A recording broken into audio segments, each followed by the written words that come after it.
ಇದರ ಹಿಂದೆ ಒಂದು ದೊಡ್ಡ ಷಡ್ಯಂತ್ರವೇ ಇದೆ. ಕೋಟ್ಯಾಂತರ ಭಕ್ತರು ಧರ್ಮಸ್ಥಳಕ್ಕೆ ಭೇಟಿ ಕೊಡ್ತಕ್ಕಂಥದ್ದು, ದೇವರ ಆಶೀರ್ವಾದ ಪಡ್ತಕ್ಕಂಥದ್ದು ಇವತ್ತಿಂದ ಅಲ್ಲ, ಅನೇಕ ವರ್ಷಗಳಿಂದ ನಡ್ಕೊಂಡು ನಾವು ಬುದ್ಧಿ ಬಂದಾಗಿಂದನೂ ಪ್ರತಿ ವರ್ಷ ನಾವು ಸಹ ನಮ್ಮ ಕುಟುಂಬ ಹೋಯ್ತೇವೆ.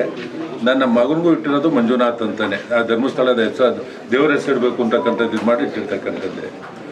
ಒಬ್ಬ ಸಾಮಾನ್ಯದವನು ಎಲ್ಲಿಂದನೋ ಬಂದು ಒಂದು ಕಂಪ್ಲೇಂಟ್ ಕೊಡ್ತಕ್ಕಂಥದ್ದನ್ನ SIT ವಿಚಾರಣೆ ಕೊಡ್ತಾರೆ ಅಂತಂದರೆ, ಇದನ್ನು ವಿಚಾರಣೆ ಕೊಡ್ತಾರೆ ಅಂದರೆ ಅವನು ಯಾರು, ಎಲ್ಲಿಂದ ಬಂದಿದ್ದಾನೆ, ಅವನ ಪೂರ್ಣ ಮಾಹಿತಿ ತೊಗೊಬೇಕು.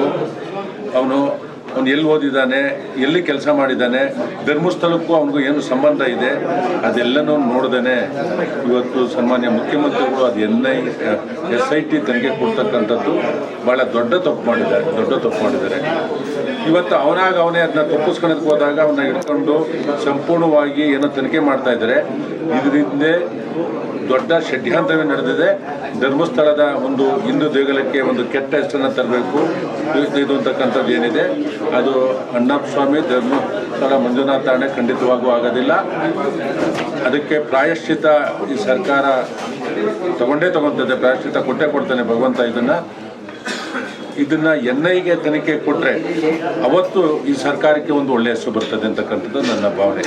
ಆವಾಗ ಯಾರ್ಯಾರಿದ್ರೆ ಬರೀ ಚಿನ್ನಯ್ಯ ಅಲ್ಲ, ಇದರಿಂದ ಅನೇಕರು ಇರ್ತಕ್ಕಂಥದ್ದು ಗೊತ್ತಾಗುತ್ತೆ. ಅದು ಗೊತ್ತಾಗಬೇಕು ಅಂತಂದರೆ ಈ ರಾಜ್ಯದ ಜನತೆಗೆ ಇದು ಗೊತ್ತಾಗಬೇಕು ಅಂತಂದ್ರೆ NIಗೆ ತನಿಖೆಗೆ ಒಳಪಡಿಸ್ಬೇಕು ಅಂತಕ್ಕಂಥ ಒತ್ತಾಯವನ್ನು ಮಾಡ್ತಾರೆ. ಸರ್, ಈಗ ಅವನ ಪತ್ನಿ ಕೂಡ ಇಲ್ಲಿ ಜೊತೆಯಲ್ಲಿ ಇರ್ತಕ್ಕಂಥದ್ದು, ಒಂದು ರೀತಿ ನನ್ನ ಗಂಡ ಇಲ್ಲೇ ಇದ್ದ, ಅವನನ್ನು ಬಲವಂತವಾಗಿ ಯಾರೋ ಕರ್ಕೊಂಡು ಹೋದ್ರು, ಈ ರೀತಿಯಾದಂಥ ಹೇಳಿಕೆಗಳನ್ನು ಕೂಡ ಕೊಡ್ತಾ ಇದ್ದಾರೆ. ಅಂದರೆ ಇದರಿಂದ ನಿಜವಾಗ್ಲೂ ಷಡ್ಯಂತ್ರ ಇದೆ ಅನ್ನೋಂಥದ್ದು ಸಾಬೀತಾಗ್ತಿದೆ.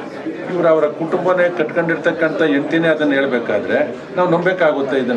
ಇದು ಹಣದ ಆಮಿಷಗೆ ಬಿದ್ದು ಬರೀ ಒಬ್ಬಿಬ್ಬರಲ್ಲ, ಅನೇಕ ಜನ ಇದರಲ್ಲಿರೋದ್ರಿಂದ ಪ್ರತಿಯೊಬ್ಬರು ತನಿಖೆ ಆಗಬೇಕು ಅಂದರೆ ಅದು SITಯಿಂದ ಆಗೋದಿಲ್ಲ. NIಗೆ ತನಿಖೆ ಆದರೆ ಯಾರ್ಯಾರು ಇದಕ್ಕೆ ದುಡ್ಡು ಹಾಕಿದ್ದಾರೆ, ಹೊರ ರಾಜ್ಯನೋ ಹೊರ ದೇಶದಿಂದ ಏನು ದುಡ್ಡು ಬಂದಿದೆ ಅಂತಕ್ಕಂಥದ್ದು ತನಿಖೆ ಆಗಲೇಬೇಕು. NIಯ ತನಿಖೆಗೆ ಒಳಪಡಿಸ್ಬೇಕು ಅಂತಕ್ಕಂಥ ಒತ್ತಾಯವನ್ನು ಮಾಡ್ತೇನೆ.